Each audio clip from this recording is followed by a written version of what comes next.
In today's video, I'm going to show you how to add and use a multi-select field in Airtable so you can easily tag your records with multiple categories or labels. If you find this helpful, be sure to like and subscribe, and let's get right into it. First, open up your browser and head over to Airtable. Once you're on the site, click the Login button and sign into your account.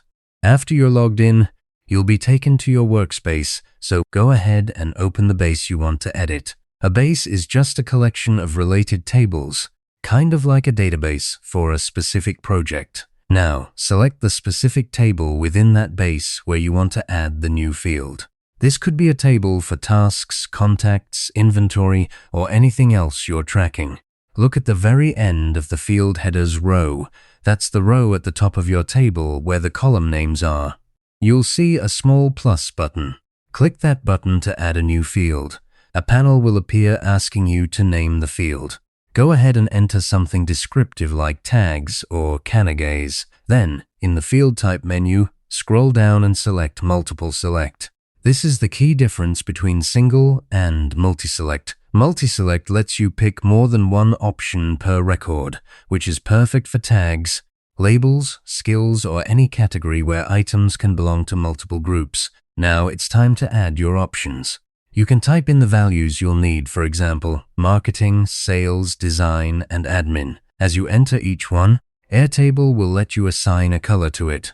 I recommend choosing distinct colors for each option because it makes visual scanning and grouping much easier later on. Once you're done, click Create Field or Save, and your field will appear as a new column in your table. Now, click into any cell in that column.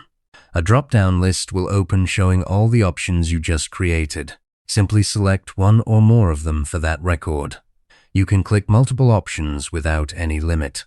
After you've made your selections, click outside the cell to save your changes.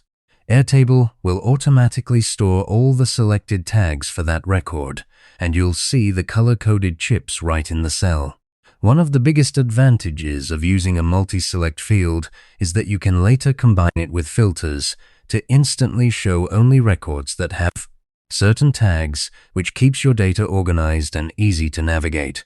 To keep things clean, try to plan your options ahead of time so you don't end up with duplicates or confusing labels. That's it. You've now successfully added a multi-select field to your Airtable base and learned how to tag your records with multiple options. Thanks for watching, and I'll see you in the next tutorial.